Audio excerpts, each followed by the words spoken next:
Now, Mike Gillespie from the Chris Communications Downtown Studio and meteorologist Maclovia Perez live at La Palmera Mall.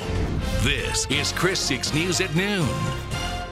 Good afternoon. Thanks for joining us here. It is the day after a record-setting and history-making day at the polls.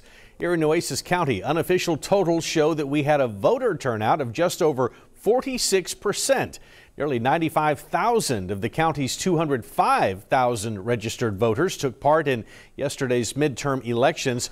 And what did they have to say? Well, one of the most hotly contested races on the ballot, the U.S. Senate race between Republican incumbent Ted Cruz and Beto O'Rourke. It was a squeaker, but Cruz will keep his Senate seat.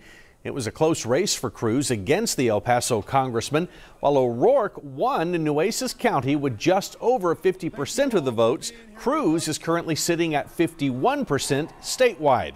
O'Rourke conceded the race in El Paso around midnight, while Cruz celebrated with supporters in Houston.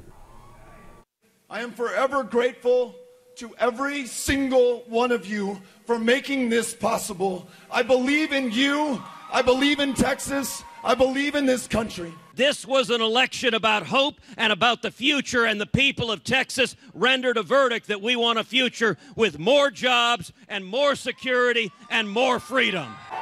Now, the win gives Cruz a second term in the Senate and continues Republican dominance of statewide elective offices here in Texas. Republican incumbent Michael Cloud will also keep his District 27 congressional seat. You may remember he won the emergency special election in July to serve out the remainder of Blake Farenthold's term, which expires in January. Cloud beat out his opponents with 60% of the vote. Michael Cloud's win wasn't enough for the Republican Party, however. They lost control of the House in yesterday's midterms. You're looking at a live picture of President Trump. He's been speaking for about the last hour or so, giving his take on the outcome of the election. He says Republicans defied history yesterday despite the loss of the House. While the Democrats have taken control there, the president pointed out Republicans maintain control of the U.S. Senate. Mr. Trump said now is the time for both parties to work together on issues that include infrastructure, health care, and environmental concerns. Republican Governor Greg Abbott wins another term here in our state. He easily beat out Democrat Lupe Valdez and Libertarian Mark Tippett. Another Republican incumbent celebrating today is Lieutenant Governor Dan Patrick. Unofficial returns show Patrick has 55% of the vote over challengers Mike Collier and Kerry Douglas. Republican Ken Paxton also won re-election. The incumbent Texas Attorney General leads Democratic challenger Justin Nelson by just 4%.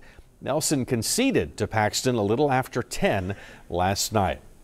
Well, a big local race that generated a lot of interest was the one for Nueces County Judge.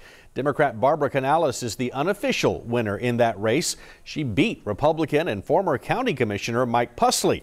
This marks the first time in more than a decade that a Democrat will hold that county judge's seat.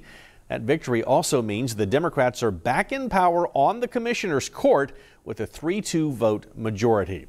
For the city election, several candidates are headed to a runoff now, including incumbent Mayor Joe McComb.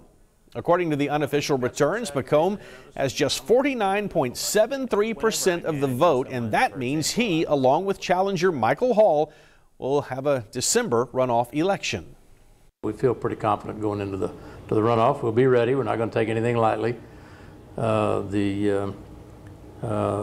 He got some support from the unions, and I'm sure they'll be aggressive in this runoff, but we're going to campaign to win because it's in the best interest of the city. Over 50% of the vote didn't go to an incumbent. It went to everyone else. That's why we have a runoff. If those same people still want change, they still have that chance. I'm still in this race, and I need them to rally behind me and show Corpus Christi that we want something new and we want to see that change come through. Other races going to a runoff include the City Council District 1, District 2, District 3, and District 5 seats. Early voting for the runoff will begin Monday, December 10th, and run through Saturday, December 15th. The runoff election day will be Tuesday, December 18th. The new council won't take their seats until sometime in January. Well, take a look at this. It was another big issue on the ballot. CCISD's $210 million bond package. Voters said yes to that proposal with 52% of the vote. The bond package calls for a new high school to replace the old Carroll High School. Some of that money will also pay for safety and security upgrades on all district campuses. All right, let's take a breath here and